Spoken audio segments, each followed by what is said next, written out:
Hello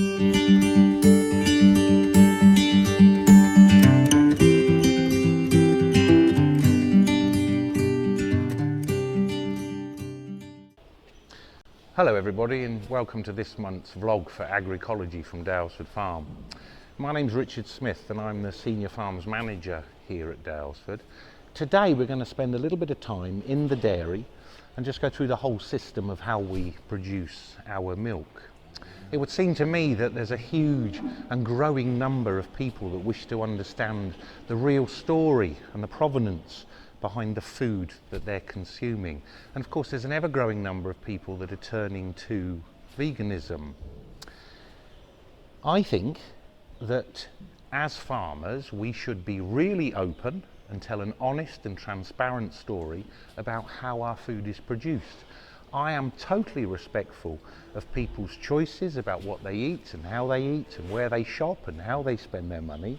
But I think as farmers, as a group, we need to really promote and tell the story and educate people about how their food is produced, about the detail that goes into looking after these animals and the welfare and the effort that's put into the husbandry systems that we have created.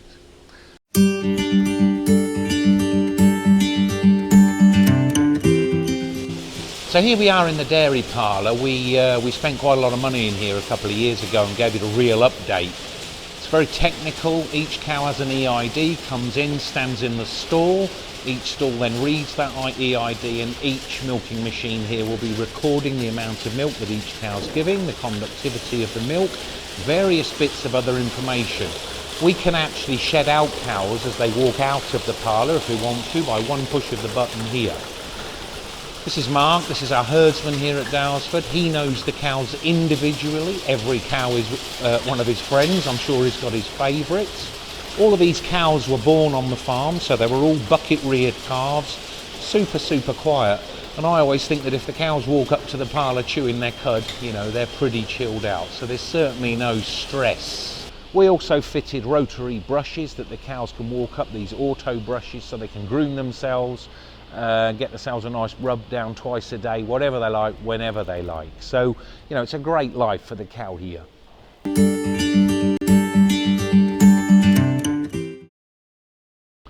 So for the majority of our calves born on the farm, this is where life starts. So we choose to put our dry cows onto these deep straw yards. The cows will calve down in here, and then the calf will stay with mum for 5 days. We do that to allow the calf to take all the colostrum from the cow, that first milk, to give it that best start in life possible. But this is basically where the majority of the calves are born. Later on, of course, and if spring ever comes, they'll be out to grass very soon. But the majority of the calves are born in these deep straw yards, all very naturally. We would hardly carve a cow now at Daylesford with the genetics that we've bred into. And again, that's another huge source of pride.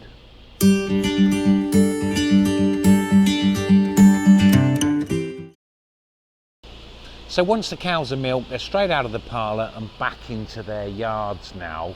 Particularly late spring this year. We'd been out 3 weeks this time last year. Unfortunately the weather hasn't allowed it, so the girls are still in. Huge emphasis on producing quality forage for these girls. So a big part of what I talk about is the ruminant stomach and this forage based diet, TMR ration. The other great thing which I really like is our deep straw yard. So the cows are then bedded up on fresh straw every day, and it just alleviates that dominant cow from the subordinate. They're in social groups. You know, it's a great form of stress release for these cows. Don't have a problem with cubicles at all, but I really like this deep straw yarded system.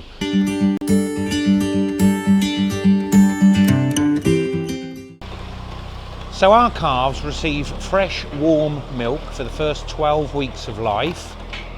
So this is straight from the parlour. It was in the cow 10 minutes ago.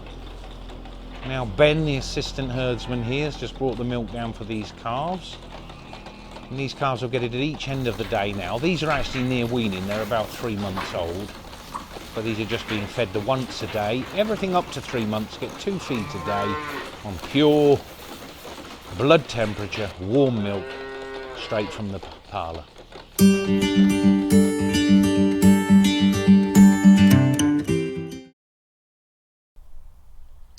So this is the typical type of pasture that these cows will be coming out onto just as soon as it dries up a little bit, which will be in the next couple of days.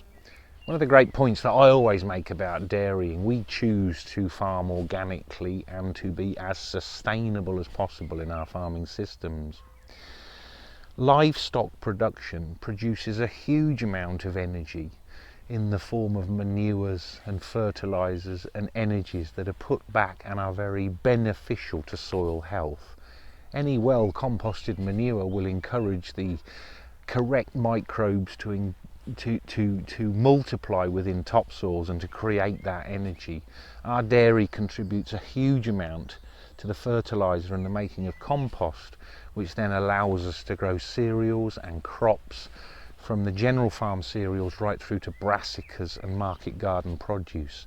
So a world that is sustainable and farmed in a sustainable way needs livestock to produce that energy, and it works very well on this farm. We've done it now for many years, and so our dairy contributes a huge amount to that.